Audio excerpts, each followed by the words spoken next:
Thank you, Presiding Officer.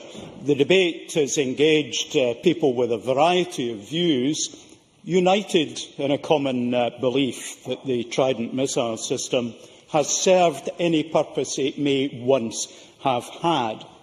I think that the argument I want to develop is that actually investing in Trident kills our servicemen and women. Now, this is a subject in which I've been engaged since being a member of the CND from really the outset in the 1960s. Let's look at what the UK Government has to say about Trident. It says that it's the ultimate guarantee of our national security against nuclear adversaries. And perhaps you can make a case for that, and the Tories will continue to do that. But in politics, it is about making choices. First of all, it's not a weapon that actually the UK Government is able to control. The US decides when, where, how or if such a weapon can be used. But more fundamentally, as a defence strategy, it fails utterly.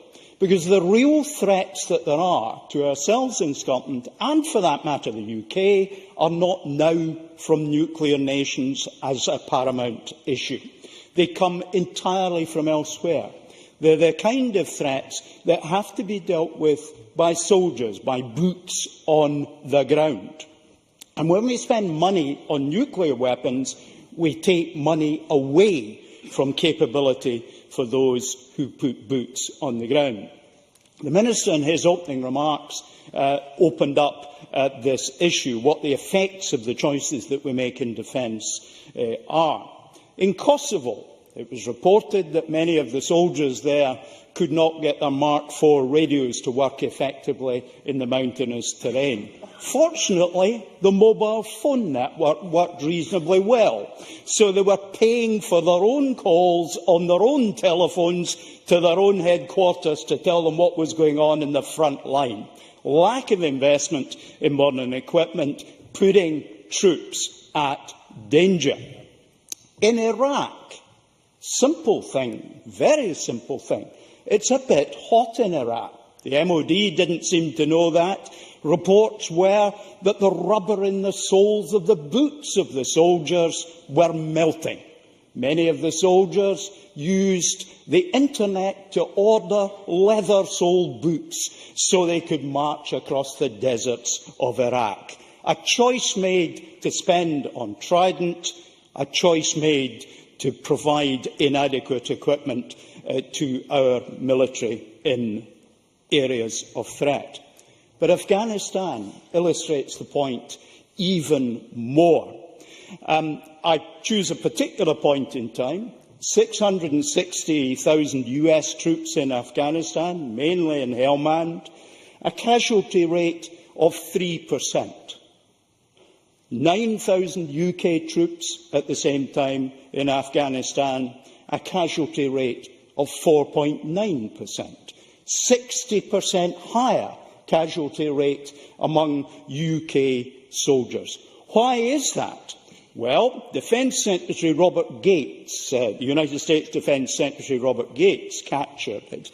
It was all down to helicopters, having them or not. And initially the US did not have enough helicopters there.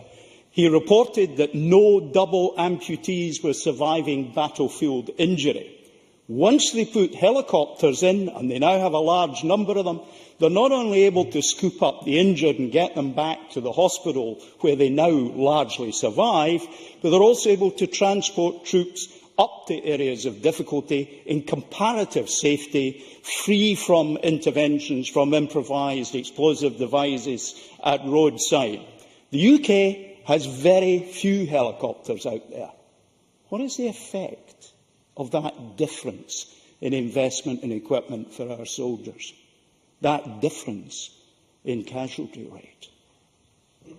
It's 177 soldiers whose families don't have them now. The people of Wootton Bassett, to their eternal credit, have turned out on each and every occasion that a coffin comes back. They wouldn't have wanted those 177 to be returned and marched down their street, and neither would I. And that is the price of Trident. It's bodies.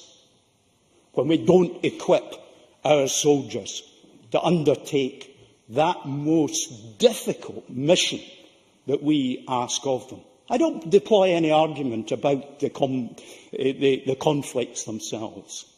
I utterly support the soldiers and demand that we divert the money away from this weapon, which cannot and will not and never be used, into properly equipping our soldiers so that they can defend our interests. Now, this is not something that I have felt passionate about in the last 5 minutes. I always have.